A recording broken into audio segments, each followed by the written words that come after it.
Meningkatnya kasus demam berdarah denggi di Buleleng, Bali membuat pemerintah Kabupaten Buleleng instruksikan Dinas Kesehatan lakukan berantas serang nyamuk di daerah mewabahnya DBD. Selain fogging, fokus warga diharapkan menjaga kebersihan lingkungan agar nyamuk Aedes aegypti tidak berkembang. Cuaca yang tidak menentu menyebabkan perkembangbiakan nyamuk Aedes aegypti sangat cepat, sehingga kasus demam berdarah denggi di Bali Utara sejak bulan Januari 2019 kian meningkat. Untuk mencegah mewabahnya demam berdarah yang disebabkan oleh gigitan nyamuk ini, pemerintah Kabupaten Buleleng perintahkan Dinas Kesehatan untuk segera melakukan pemberantasan sarang nyamuk. Pemberantasan yang dilakukan mulai dari fogging fokus pemberian bubuk abate ke masyarakat Buleleng. Wakil Bupati Buleleng, Nyoman Sujidra, menjelaskan bahwa pemberantasan sarang nyamuk ini tidak saja bisa dilakukan oleh petugas kesehatan, namun juga peran aktif masyarakat untuk ikut seperti menjaga kebersihan lingkungan.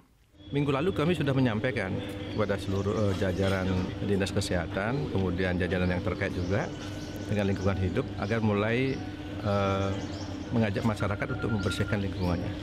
Cara-cara yang paling efektif adalah dengan membersihkan lingkungan. Dan ini sudah sering kita sampaikan. Kemudian untuk kasus-kasus yang terjadi sekarang memang penanganannya adalah yang sudah terindikasi dengan demam berdarah adalah penanganan segera. Baik itu pemberian cairan, karena kalau sampai kekurangan cairan, penderita demam berdarah akan terjadi kegawatan. Nah, ini yang kita perlu antisipasi. Pemberantasan sarang nyamuk tidak saja dilakukan di lingkungan rumah warga, namun juga di sejumlah perkantoran dan sekolah di kota Singaraja pun gencar dilakukan. Ini dikarenakan pasien yang terjangkit DBD didominasi oleh anak-anak. Hingga memasuki pertengahan bulan Februari 2019, tercatat sebanyak 215 pasien telah dirawat di sejumlah rumah sakit pemerintah dan swasta di Buleleng, Bali.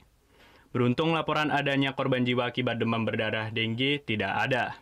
Putu Wijana melaporkan untuk NET. Oh yang beneran? Iya, oke.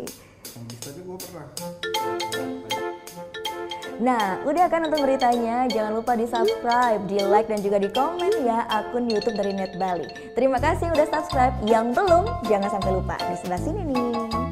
Subscribe.